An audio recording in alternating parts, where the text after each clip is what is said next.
El Departamento de Justicia de los Estados Unidos anunció sanciones para la facción de los Chapitos del Cártel de Sinaloa, a quienes acusa de ser responsables del tráfico de fentanilo y de ser el cártel más violento. The Justice Department is attacking every aspect of the cartel's operations. We have charged a Guatemalan-based broker who purchases the precursor chemicals on behalf of the cartel, operators of the clandestine labs in Mexico, where the cartel manufactures fentanyl, a weapons supplier who arms the cartel with firearms smuggled into Mexico from the United States, leaders of the cartel's security forces who terrorize communities, money launderers who enable the cartel to fund its operations, and the cartel's leaders. Merrick Garland presentó cargos contra 28 miembros de este grupo, incluidos los hijos de Joaquín El Chapo Guzmán. Por Archibaldo Guzmán Salazar, el hijo mayor del Chapo, incrementó la recompensa de 5 a 10 millones de dólares. Lo mismo para Alfredo Guzmán Salazar. Y por Joaquín Guzmán López, la recompensa es por 5 millones de dólares. En el caso de Ovidio Guzmán, quien permanece en el penal del Altiplano, las autoridades estadounidenses indicaron que ya pidieron nuevamente su extradición. 8 de los 28 sancionados ya están detenidos en espera de ser extraditados a los Estados Unidos, incluidos ciudadanos chinos. El Departamento del Tesoro también presentó sanciones contra empresas químicas con sede en Asia. Y se hizo un llamado al gobierno de China para que haga más, con la finalidad de detener el flujo de contrabando de precursores químicos de fentanilo que salen de ese país. Mientras que la responsable de la agencia antidrogas, la DEA, Annie Milgram, reveló que obtuvieron acceso a los más altos niveles de la organización de los Chapitos y que le siguieron la pista en todo el mundo. Señaló a Ovidio, a Iván y a Alfredo Guzmán como los culpables de miles de muertes en Estados Unidos a causa del fentanilo. El anuncio ocurrió luego de la reunión en Washington, D.C., entre funcionarios de los gobiernos de la Unión Americana y México para reafirmar el compromiso de combatir el tráfico de opioides. Además, los gobiernos de nuestro país, de Canadá y de Estados Unidos hicieron una declaración conjunta. Reconocieron que el fentanilo es la amenaza principal de drogas en América del Norte. Por ello, acordaron trabajar en 4 áreas. La primera es drogas sintéticas actuales y emergentes. Otra es la demanda de droga y la salud pública. La tercera son los modos y métodos de tráfico y la última, las finanzas ilícitas. 2 días antes de esta reunión trilateral, detuvieron en Culiacán a César Osvaldo N., principal coordinador de laboratorios clandestinos de drogas sintética del cártel de Sinaloa. Con él capturaron a su cómplice José Julián N. De acuerdo con las investigaciones, César Osvaldo N. es un nombre cercano a Ismael El Mayo Zambada. Era el principal productor de pastillas de fentanilo y encargado del trasiego de drogas sintéticas hacia Estados Unidos. En solo 2 meses y en diferentes operativos, fuerzas federales han asestado un duro golpe a la estructura del cártel de Sinaloa del Mayo Zambada, deteniendo primero a Lupe Tapia en febrero pasado y ahora a Osvaldo N. La familia del capitán del Ejército Mexicano, Rubén Jiménez, ha denunciado que lleva ya 4 meses desaparecido y que no tiene noticias sobre su paradero ni sobre las investigaciones. En Semana Santa también se denunció que en Zacatecas habían sido secuestrados la esposa y la hija de un oficial del Ejército, quienes ellos sí ya fueron localizados. Y mire usted, no son casos aislados. Tampoco hay noticias de los 2 marinos que le habían sido prestados, póngale usted todas las comillas que quiera, para su seguridad al senador José Narro Céspedes, desaparecidos desde abril del 2022, o del coronel Grimaldo, desaparecido en diciembre pasado. Las acciones contra militares y sobre todo contra policías, particularmente municipales, se han convertido en un trágico desafío de las organizaciones criminales contra las instituciones de seguridad, federales, estatales y municipales. Es el capitán segundo Rubén Jiménez, adscrito al 56 Batallón de Infantería con sede en Cumbres de Llano Largo, en Acapulco, Guerrero. Sus familiares, incluidos su esposa e hijos, indican que la última vez que supieron de su paradero fue el 24 de noviembre del año pasado. Aseguran que en el batallón les indican que permanece en un curso, pero no les dan más detalles. Mientras que en el caso de los dos marinos desaparecidos se cumple 1 año, 1 mes y 12 días. Se trata de Óscar Manuel González Andrade y Victoriano Rodríguez Zurita, a quienes vieron por última vez en la Ciudad de México. Según el columnista Héctor de Mauleón, el dato más contundente es que recibieron órdenes antes de su desaparición, lo cual se constata en un documento fechado el 11 de marzo de 2022, que el entonces secretario de Seguridad Pública en Acapulco, Maximiliano Serrano Pérez, dirigió al comandante del Batallón de Infantería de Marina número 22, donde estaban los marinos. En el texto, Serrano Pérez relata que recibió una llamada de la alcaldesa de Acapulco, Abelina López Rodríguez, para que le enviara a 2 de sus elementos. La alcaldesa habría recibido una solicitud por parte de un senador para que personal armado vestido de civil lo acompañara a un evento relacionado con la revocación de mandato realizado en la capital del país del 3 al 6 de marzo de 2022. Maximiliano Serrano le pidió a 2 de sus hombres que se incorporaran de inmediato. Los marinos recibieron del solicitante de la escolta una camioneta de alta gama y se reportaron el domingo a las 8 de la noche. Esa fue la última vez que se supo de ellos. Otro caso que aún no ha sido esclarecido es el del coronel José Isidro Grimaldo. Desde el sábado 10 de diciembre del 2022 se desconoce su paradero.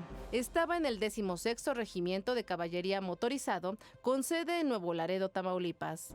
Tomó vacaciones del 5 al 13 de diciembre y cuando viajaba de Tapalpa, Jalisco a Zacatecas, se perdió comunicación con él. El miércoles 14 de diciembre localizaron su automóvil en Tonalá, Jalisco, con algunos vidrios rotos. Una de las líneas de investigación señala a integrantes del cártel Jalisco Nueva Generación, quien presuntamente lo privaron de su libertad. A quienes sí localizaron con vida fueron a la esposa e hija de un militar del 97 Batallón de Infantería, una persona que no se identificó. Marcó al sistema de emergencias 911 y reportó que 2 mujeres con un bebé en brazos estaban en la carretera federal 44, Fresnillo-Valparaíso. La Fiscalía de Zacatecas emitió una ficha de localización el 3 de abril y a los 5 días fue desactivada. Esta es una de las cosas que han cambiado con el paso de los años. Durante mucho tiempo, incluso las organizaciones criminales se cuidaron mucho de atacar a miembros de las fuerzas de seguridad, sobre todo a militares. Eso ya no ocurre. Eso ya, esa suerte de respeto a reglas del juego y demás, como muchas otras, se han perdido. Y hoy parece ser la norma de los grupos criminales para imponer sus criterios, para demostrar su empoderamiento, es atacar constantemente a las fuerzas de seguridad. Insistimos, a todas, las militares, las civiles, las federales, las estatales y las municipales. Hay que ponerle un nombre, un rostro. ¿Y qué vienen? Todas las demandas internacionales. Una ciudad tan complicada como es la Ciudad de México. Ya llegamos a Aguililla, esta ciudad, la entrada a la Tierra Caliente.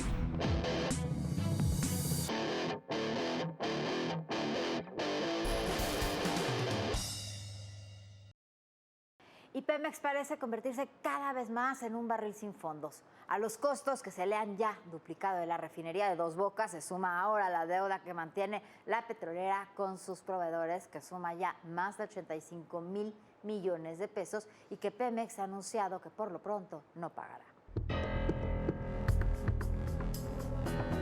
El sector energético en México enfrenta retos en diversos frentes.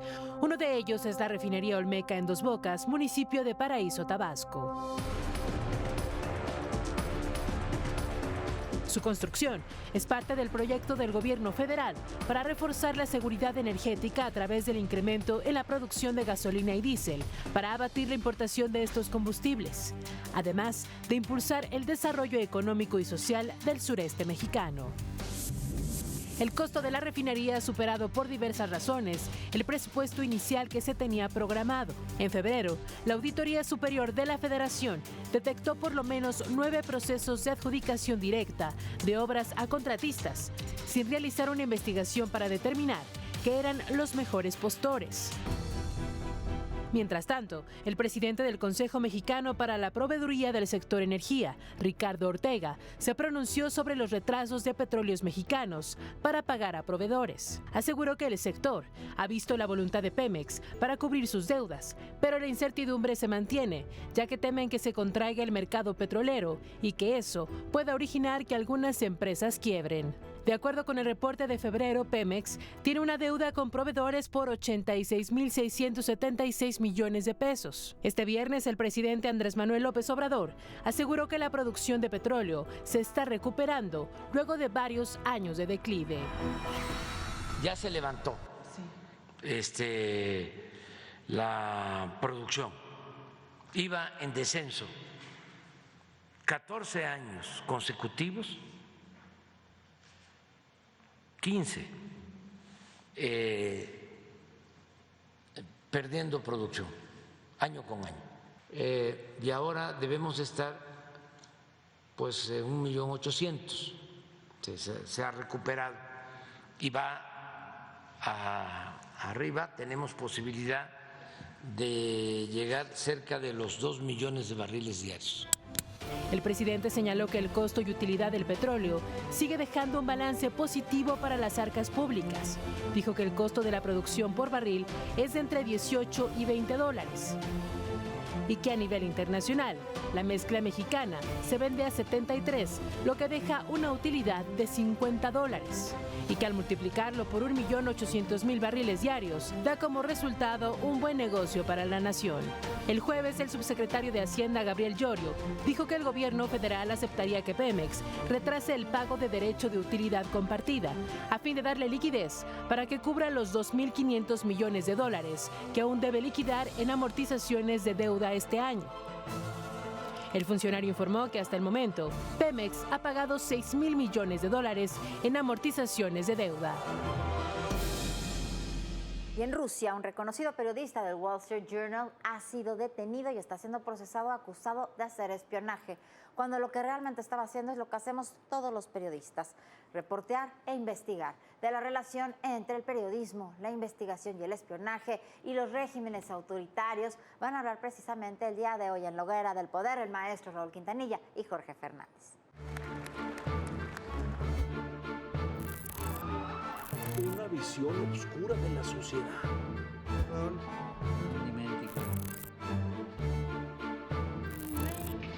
Es que la justicia no funciona.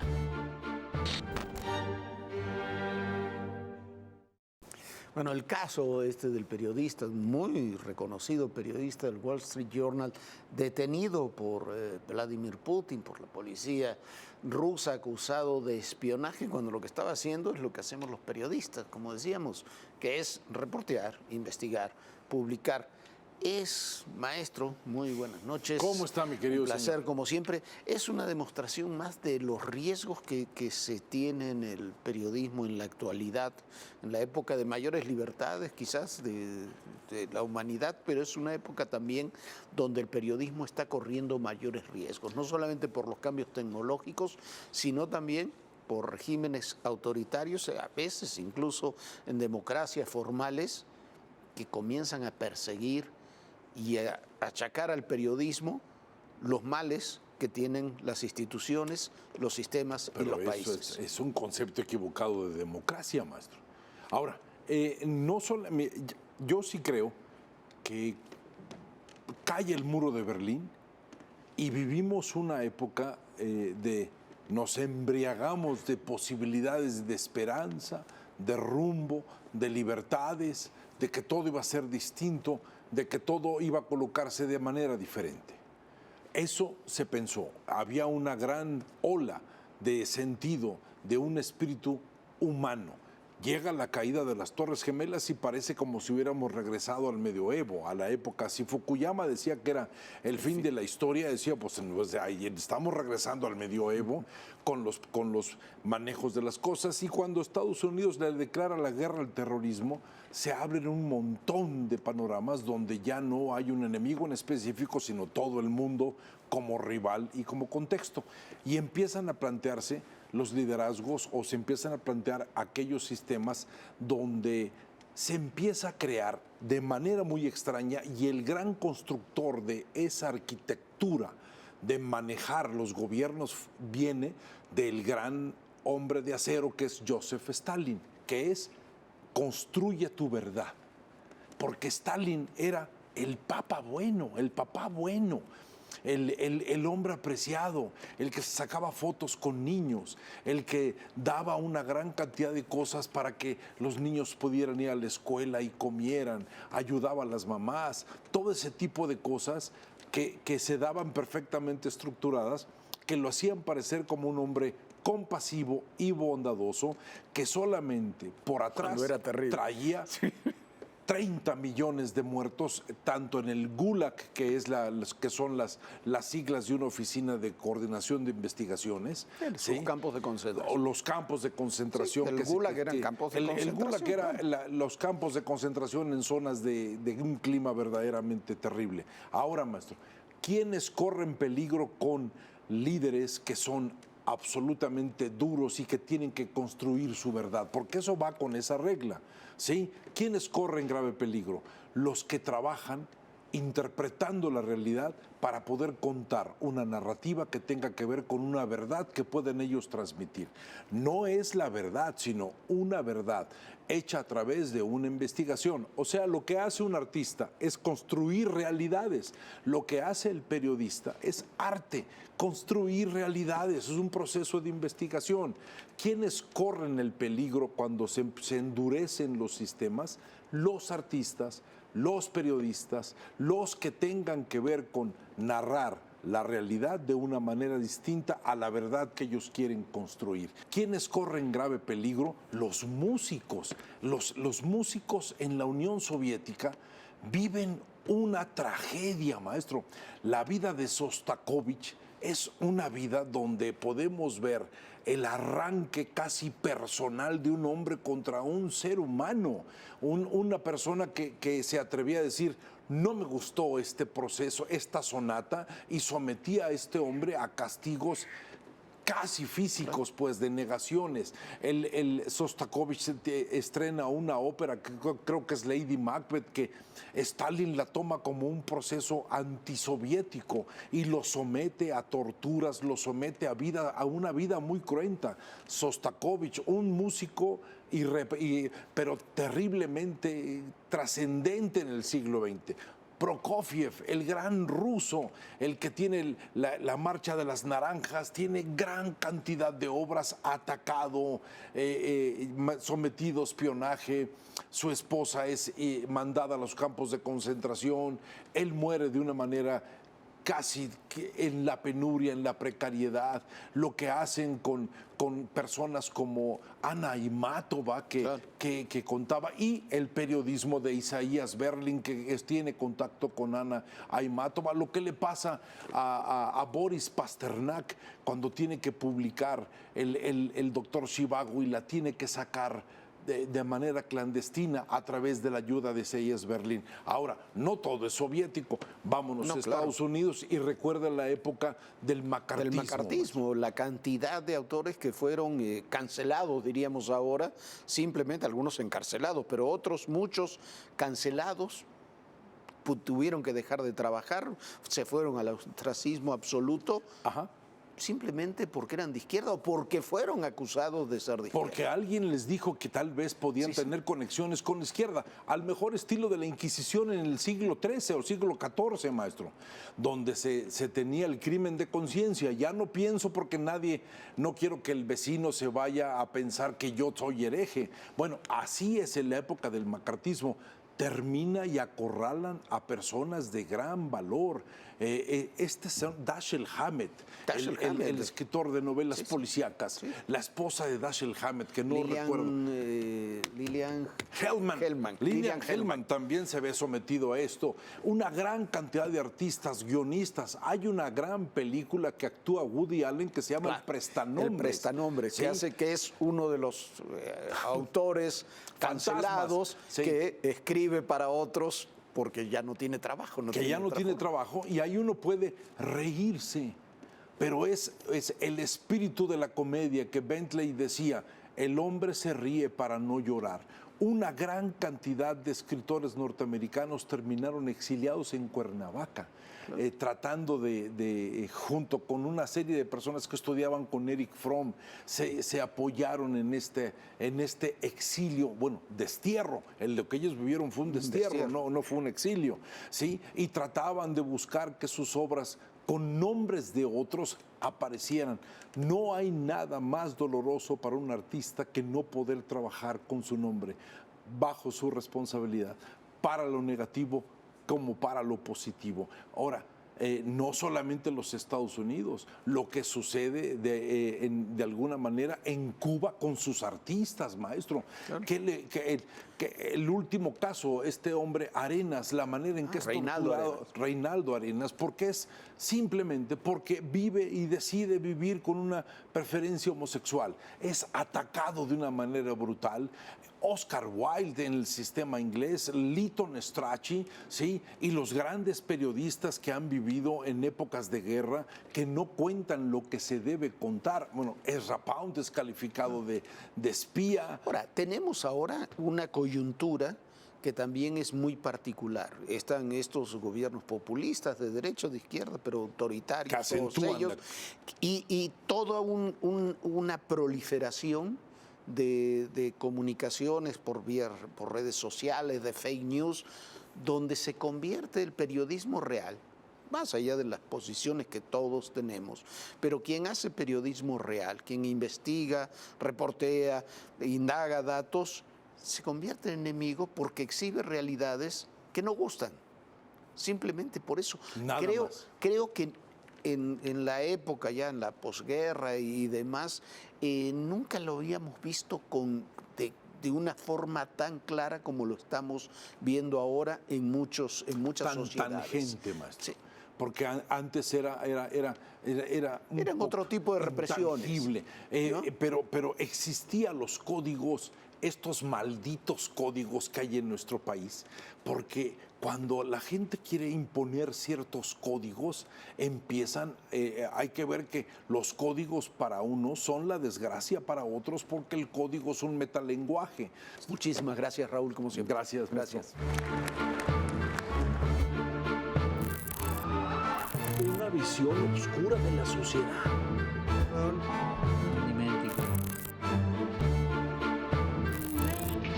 Es que la justicia no funciona. Y como siempre, qué ver, qué oír y qué leer este fin de semana. Qué ver una gran serie de espionaje y política franco-inglesa, Conexiones, una serie corta además, son apenas 6 capítulos muy bien realizados y con 2 muy buenos protagonistas, la actriz Eva Green y el actor Vincent Cassel. Una trama compleja de ciberseguridad, de gobiernos infiltrados por empresas inescrupulosas, incluso de las consecuencias que ha traído en seguridad del Brexit y hasta un par de pasiones amorosas de por medio. La verdad es que es una serie muy buena, está muy bien hecha y es un poco diferente a lo que acostumbramos ver. ¿Qué oír? Voy a insistir con la que es mi cantante preferida, Billie Holiday. Esta vez con la reedición, acaba de ser reeditado, de un disco clásico, Lady Sing the Blues, una grabación de una Billie muy joven, en plena fama en los años 40, que sale remasterizado incluso en un vinilo azul, muy bonito, en una gran presentación, y es un disco fantástico. Yo por lo menos llevo 2 días escuchándolo desde que me llegó, desde que lo compré sin parar.